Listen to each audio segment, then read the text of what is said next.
Hello there, my name's Card. I'm a long-time progressive community organizer and activist with a lot of interest in how ideological and philosophical beliefs play out in people's actual lives. The videos I make on this YouTube page tend to be about more overtly political topics, but today I'd like to briefly articulate an idea I've been pondering the implications of for a while now. I call it non-practicing veganism. Essentially, what non-practicing veganism boils down to is, as you might have intuited, a professed belief in the correctness of the vegan argument, but nevertheless still consuming animal products. Before I explain it in full, just let me digress and bear with me.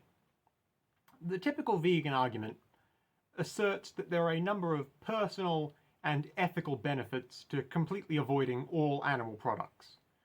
That means no eating meat or cheese, milk, eggs, fish or honey, and not wearing stuff like leather or fur.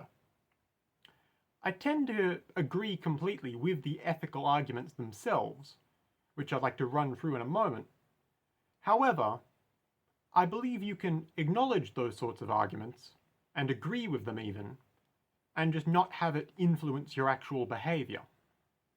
Nowadays, the average Western consumer most likely eats meat, and any adult consciously knows that commercial meat comes from slaughterhouses.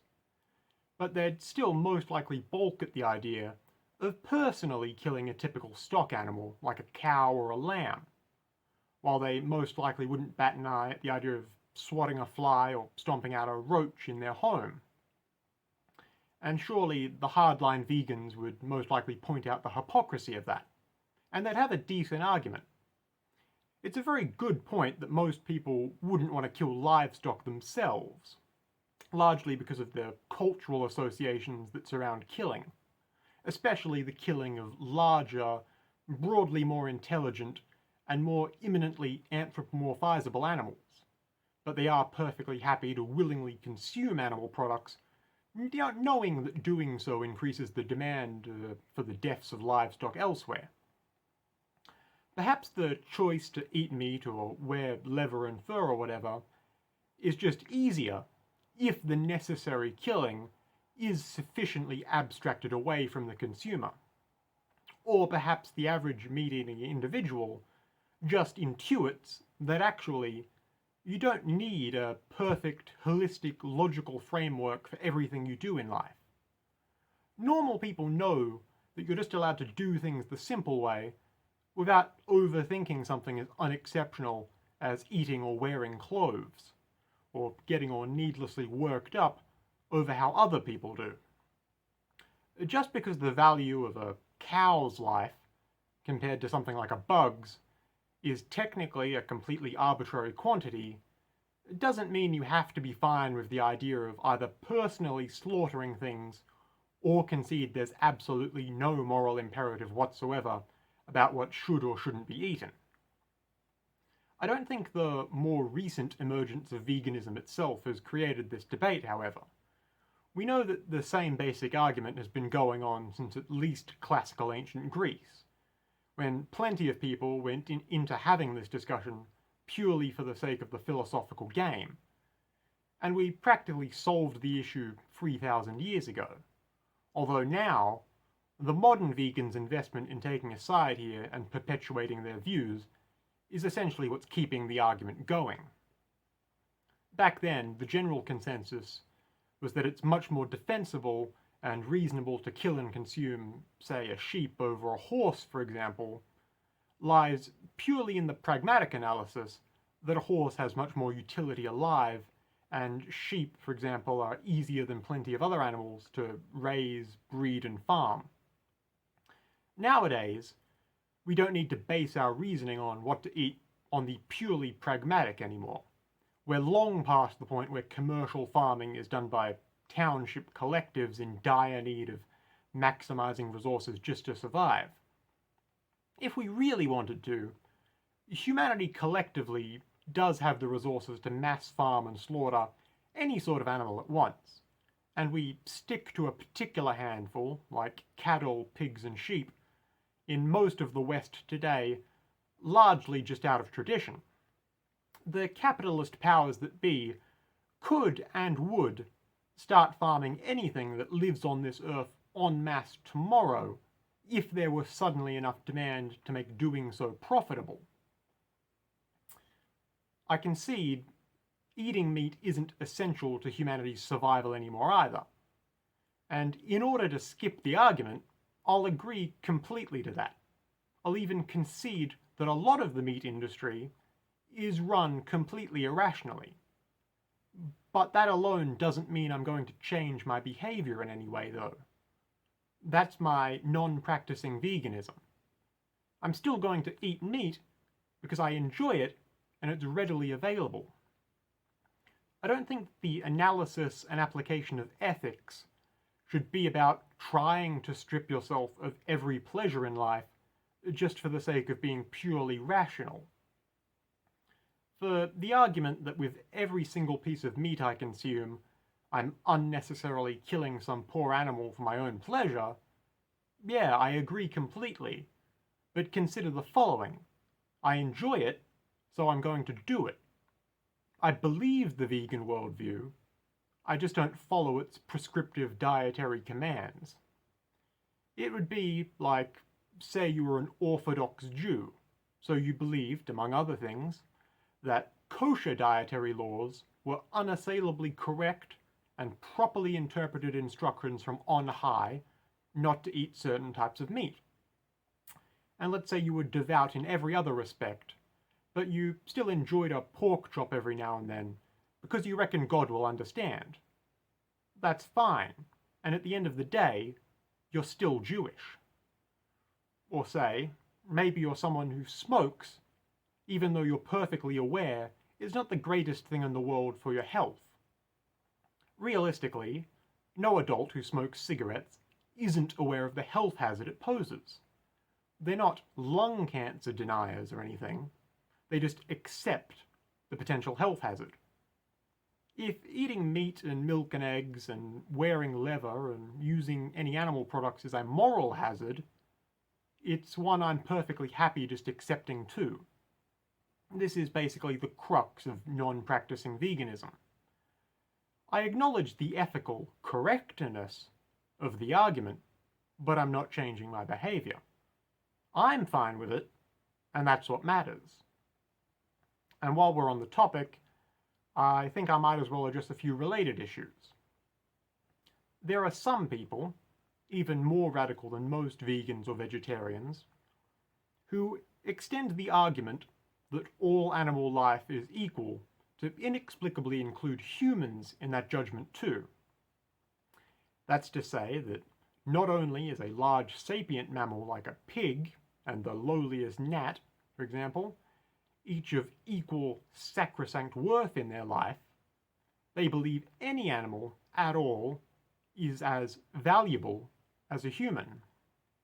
If you've ever seen any of these pro-veganism documentaries like Dominion or Earthlings, you'll have heard the spiel before.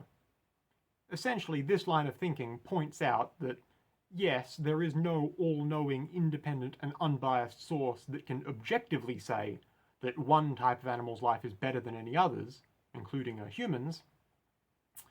The argument goes further that everything else being equal, you can't give a purely rational reason why, say, a cow's life is any more intrinsically valuable than a person's. And from a certain angle, this philosophy does seem to have a point.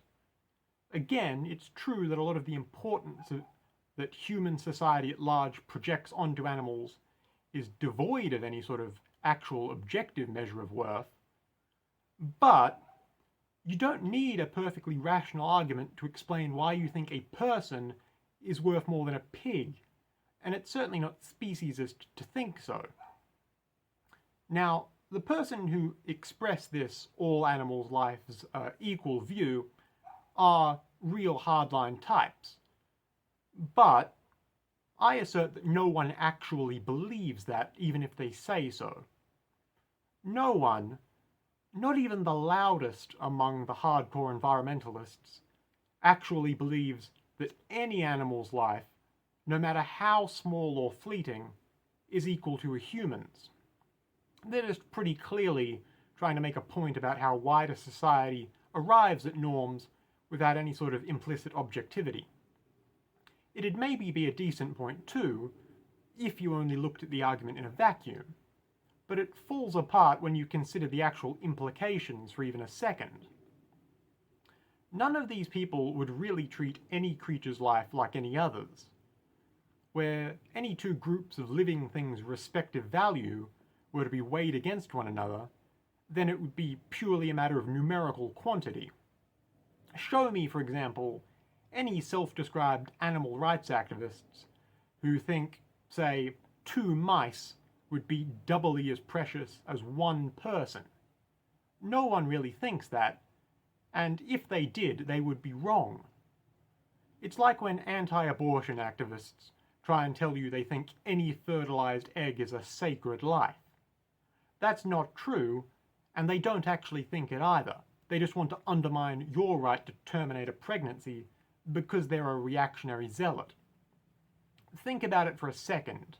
If they, or you, were in a position where you could only save either 1 newborn infant or 24 IVF embryos, which would it be? What about a single teaspoon of seminal fluid containing 100 million living sperm cells, or 1 actual human baby? There is in fact a correct answer.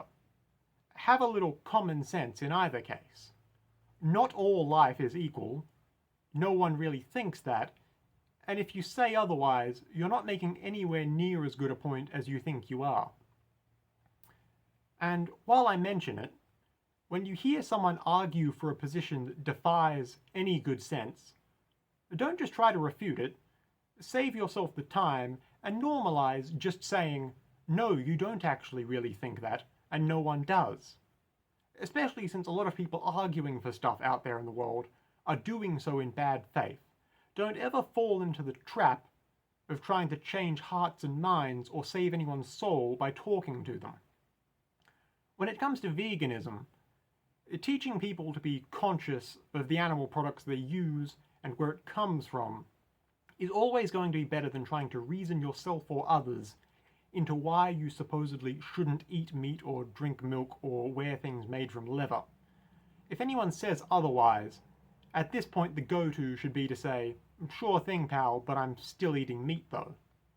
If I see a fly in my office, I could try and do some quasi-deep rationalization about why I shouldn't just hit it with the bug spray. Oh, it's a life just like any other in this interconnected world. Oh, it's just trying to live out its instincts like any animal. Oh, there's no reason to kill it and bring more needless death into the world. Oh, it's just a living creature just like me. If you think you're accomplishing anything at all by humoring the above type of thinking, you're just delusional. In reality, if there's bugs flying around in my house and they catch my attention, I'm just going to kill them. Having a grounded and consistent ethical approach to life doesn't mean abandoning all common sense. Despite what a vocal minority of deranged absolutists say, you can like animals without making insane leaps of logic about how you need to swear off any and all animal-derived products forever. You can even have major issues with the meat industry itself. Personally, my biggest gripe is actually with the mistreatment and underpayment of its workers, not the treatment of the animals. I get that plenty of people have legitimate concerns about eating meat and using animal products, but at the end of the day, a lot of what gets bandied around as a vegan lifestyle is just misdirected performativity for the sake of making a point. There's plenty of regular people out there right now more conscientious about their plate of steak and eggs than many real vegans are about their bowl of corn syrup slop with a side of fries. Hell, even if you did want to reduce your own personal moral impact on the world through your consumer choices, you'd be much better off giving up, say, buying unnecessary plastic trinkets or just trying to carpool or take public transit rather than driving yourself around as much if you do drive. And personally, I'd also add that laying the accountability for the environment's generalized well-being on the actions of any average person, rather than on the actions of large corporate interests which cause the world's dispolation, is actually a sop to the conservative myth of individual responsibility anyway. The most unfortunate part is, for those of us here on the political and cultural left, it's very hard, in fact, it'd quite likely be impossible, to effectively push back against real veganism with a material argument without coming close to straying into reactionary territory. And while I'm not going to mediate my personal choices for eating meat, I will also consciously avoid the overtly right-wing proposition on the matter. Therefore, getting us back to my original point and the very title of this video, perhaps the only viable response for someone in my particular position is obtuse point-making performance in response. That's where this non-practicing veganism comes in, wherein I functionally don't change my actions in any way, but I'll adopt this label in order to avoid the argument altogether. It gets my point across, and it's a practical shorthand.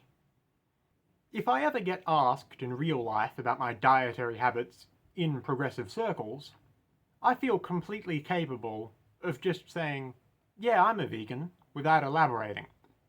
And if anyone ever points to me consuming animal products, and I'm feeling so generous as to not just tell them it's none of their business what I eat, I can always just follow up by stating, oh, I'm a vegan, but just not practicing, in that same tone that, for example, a self-described Catholic who only attends services around the holidays might explain their religiosity. Congratulations! I completely recognize that you've reasoned your way into the only completely non-hypocritical argument on the matter and demonstrated the massive philosophical fault at the heart of omnivorous consumption. I completely agree with you, but I won't be changing my behavior. I'll still eat meat, and I'll enjoy it. I'll still wear my leather boots, I'll still squash bugs if they inconvenience me, but now I'll be doing so having acknowledged the correctness of the arguments against doing so. And since I agree, I'll even call myself a vegan, just a non-practicing one, and I see no reason why I shouldn't. And should you feel free to take this dietary approach to life too, if you want, feel free to even further this thinking however you want. Maybe try defending it by attacking the very concept of gatekeeping an identity, or start splitting hairs about what ought to constitute veganism in practice anyway. Like, does honey really count? Is there an ethical difference between consuming factory farm and paddock-raised livestock? Surely a human could theoretically consent to their own consumption. Then can voluntary cannibalism be vegan? It's still meat, but is it vegan? That sort of questioning isn't really productive. It's akin to asking how many angels can dance on the head of a pin. But if it's what the discourse surrounding personal dietary choices comes to, so be it. I don't think that derisive quotation marks here, real veganism, is a worthwhile behavioral line to take. And while I'm never going to be in a position to convince the whole world of that, I might, however, have a workable interest in spreading my views on the matter to the rest of my immediate social sphere. It's not a bad idea, then, to essentially have a way of preemptively subverting the vegan line out of existence among those near to me if the level of discourse we've arrived at is merely a game of post hoc semantics. In this late capital reality where aesthetic and moral preferences can be expressed primarily through consumer choices, at least my consumptive decisions will remain mine alone. That's everything for today. I hope you got something worth thinking on out of it. If you'd like to hear more from me, feel free to subscribe to this YouTube page, or go through my back catalogue of videos. Once again, my name's Card. Goodbye, and have a lovely day.